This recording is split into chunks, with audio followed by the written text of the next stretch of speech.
Je disais que vous êtes le président du mouvement pour la libération de Cabinda et ça fait plusieurs années, ça fait plus de 30 ans que vous êtes en train de vous battre pour l'indépendance de l'enclave du Cabinda. Alors ma question était, comment va la résistance cabindaise?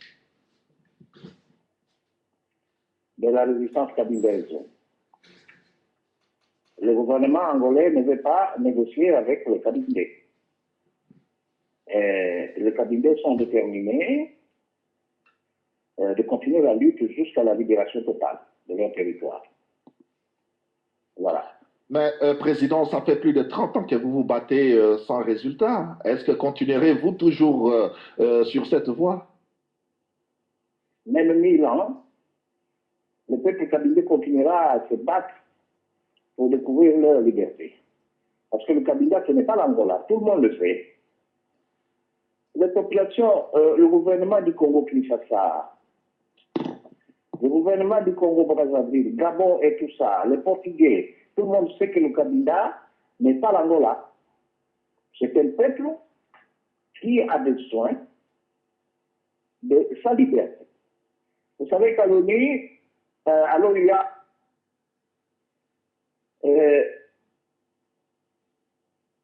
les gens ont décidé à ce que le cabinet soit indépendant en attribuant le titre, le numéro 131 ou 39, je crois, 5, comme le Saint-Thomé et comme la Guinée. Alors pourquoi est-ce que le cabinet n'est pas devenu indépendant? Pourquoi est-ce que les Angolais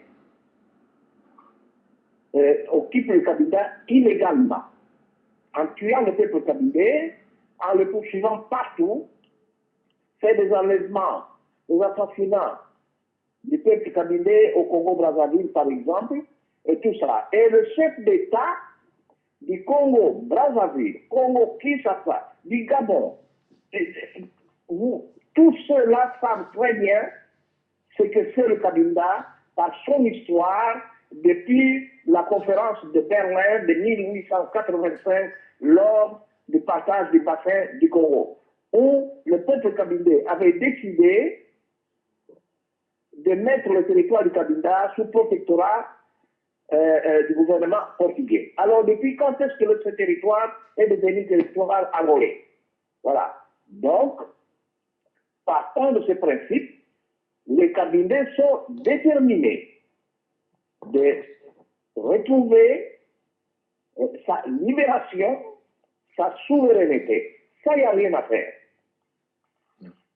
Alors, monsieur le Président, ça fait plusieurs fois que le gouvernement du Luanda, c'est-à-dire le gouvernement de l'Angola, vous tend la main pour que que vous négociez. Mais il paraît que c'est vous, le cabinet, qui ne veulent pas négocier avec le gouvernement de l'Angola. Vous ne voyez pas qu'avec la négociation, on peut épargner, on peut économiser le sang. C'est du mensonge. Vraiment, c'est honteux. Si les Angolais disent ça, c'est honteux parce que ce président Bongo avait intervenu pour que les Angolais négocient avec le Cabinda. L'ancien ministre de l'Intérieur, M. Pitra Petrov, qui est encore vivant, qui est le conseiller de José Eduardo dos Santos, sait très bien que nous nous sommes déplacés jusqu'à Libreville. Moi, Zika, devant le président Bongo, j'ai signé un document. Le président a signé et Pitra Petrov, le délégué du gouvernement angolais, avait signé aussi ce document, dans lequel nous avons demandé qu'il cesse le fait et entamé des négociations. Pitra Petrov n'est pas mort, il est là. Posez-lui la question. Qu'il fasse une déclaration ouverte à la presse pour que tout le monde entende sa voix pour dire que les cabinets ne veulent pas négocier avec les autorités angolaises. Et dernièrement, M. Kamakouva, le président de l'UNITA, passé par ici, j'avais demandé que José Eduardo dos Santos puisse aider les cabinets, le mouvement cabinet, le FLEC, pour organiser une réunion intercabinaise. Au cours de cette réunion, tout va se décider. Comment nous pourrons vivre avec les Angolais, quel statut nous aurons, quelles décisions nous prendrons. Est-ce que José Eduardo dos Santos a accepté oui ou non? J'ai toujours tendu le bras en tant que dirigeant principal du Front de libération de l'État du Cabinda, fondateur d'ailleurs. J'ai toujours tendu la main à José Eduardo dos Santos, mais jamais eu de réponse. La réponse que j'ai toujours eue, c'est l'invasion des militaires du territoire du Cabinda, l'assassinat du Cabinda jusqu'à aujourd'hui. Voilà, ça c'est la réponse. Dire que les Angolais ont tendu la main envers nous et que nous avions refusé, ce n'est pas vrai. Président, d'après les informations que nous en avons, l'armée angolaise avait tué ou a tué le chef d'état-major général et son adjoint de l'armée pour la libération du Cabinda. Est-ce que cette information est vraie? L'armée angolaise va à Pointe-Noire rapter les gens, un grand commandant qui était là-bas, on l'a rapté, assassiné, je dis bien assassiné, le coup de couteau et tout, ils sont allés jeter le corps à la frontière du Congo-Brazzaville. Les autorités du Congo-Brazzaville savent bien. Hein, ils ne peuvent pas dire qu'ils ne savent pas tout ce qui se passe. Ça fait à peu près une semaine, ils sont allés rappeler. Ils font toujours ce rap-là au Congo-Brazzaville. Ça devient pour eux un jeu. Ils considèrent le Congo-Brazzaville surtout comme si c'est leur poulailler, quoi. Hein. Ils vont chercher le cabinet là-bas, soit ils le tuent là-bas même, ou bien ils le transportent à la frontière, le tuent, et il n'y a personne qui dit non. Donc, c'est vrai, l'assassinat continue, le rap continue jusqu'à aujourd'hui. Et, Monsieur le Président, il y a, il y a les troupes angolaises et les troupes cabinaises qui se battent sur le sol congolais vers Tchéla. Et dans tout ça, il y a plus de victimes congolaises. Mais pourquoi le déplacement de front jusqu'au territoire congolais, au territoire congolais de Kinshasa, qui est un État indépendant et qui est vraiment étranger à tout ce qui se passe entre les Cabinets et les Angolais? Moi, je me demande si les Angolais considèrent les Congolais. Les Congolais, que ce soit du Congo-Kinshasa ou du Congo-Brazzaville. Ils les prennent pour... ils disent ils ne peuvent rien dire parce que c'est une faiblesse. Je ne dirais pas, hein, c'est une faiblesse. Parce que le temps du président Mobutu, le temps, je dis bien, hein, s'il y a des gens qui disent ceci, cela, ça va. Moi, je fais ça. Je suis grandi là-bas. Hein, j'ai fait tout là-bas.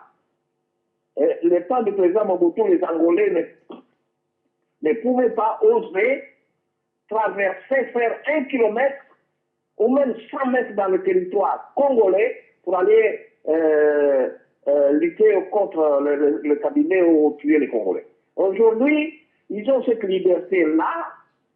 Ils envahissent même des villages dans le Congo-Kinshasa, vers le Kasaï, là-bas, c'est pas. Il n'y a personne qui dit mot dans le Bas-Congo. Hein? Je dis bien, au Congo-Brazzaville, ils entrent, ils sortent. Ils enlèvent des gens. La journée, il n'y a personne qui dit mot. Ce n'est pas Zita qui critique les autorités du Congo-Kinshasa, du Congo-Brazzaville. J'ai beaucoup de respect avec tout ça, tout cela, mais je dis bien,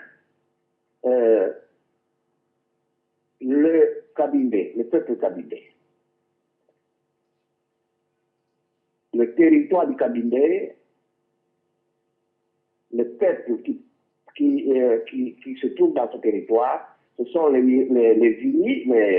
les Yombés, les mêmes Yombés sont à Kinshasa, les mêmes Yombés sont au Congo-Brazzaville, les Oyo qui sont à Moanda, toute la côte là-bas, ce sont les mêmes Oyo qui sont au Congo, au Cabinda. Et ces tribus-là, ou ces ethnies-là ne sont pas en Angola.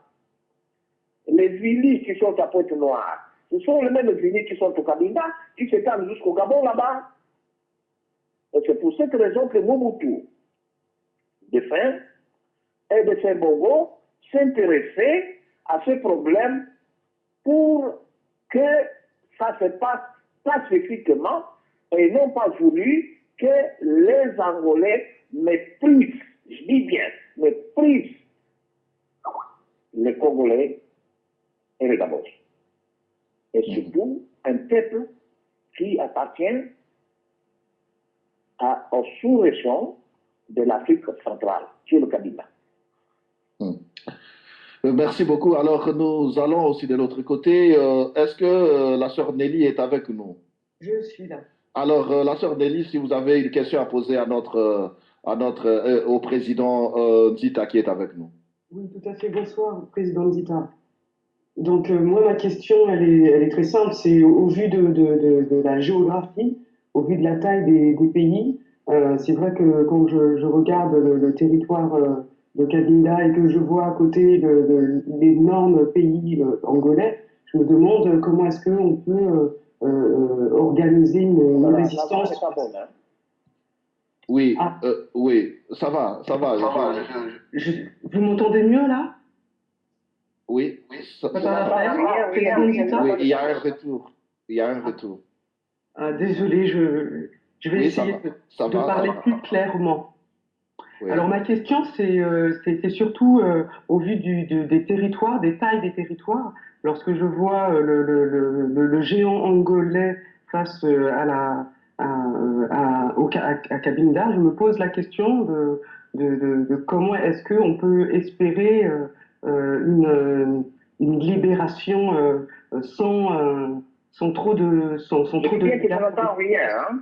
Ah. Ok, alors je vais résumer la pensée de notre sœur Nelly, la consoeur. Alors, elle dit ceci, comment expliquer que, donc avec Cabinda, l'enclave de Cabinda, en face d'un État angolais qui est très puissant, qui est trop grand que l'enclave de Cabinda, et jusque-là, le Cabinda continue à résister devant... Je ne sais pas, est-ce que c'est ça la question La question, c'est surtout par rapport aux populations qui sont à Cabinda. Comment est-ce qu'on peut réaliser une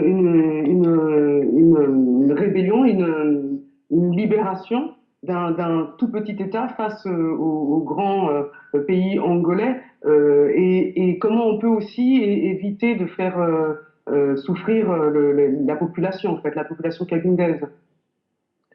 Je crois, Président, vous avez suivi? Ça se passe déséquilibré, en fait. Oui. Comment ça s'organise cette révolution? Résistance. Cette résistance. Okay. Merci beaucoup, Président. Je crois que vous avez suivi la consoeur Nelly qui a dit comment expliquer que l'enclave de Cabinda, qui est une petite province face à un Angola, à une république angolaise très puissante, et comment ça s'organise la résistance cabindaise plusieurs années comme ça sans que l'Angola puisse prendre les dessus sur les Cabindais. Monsieur, je dis bien ceci. Le Cabinda est un petit pays par rapport à l'Angola. Le Cabinda, le territoire cabindais n'a pas de frontière commune avec l'Angola.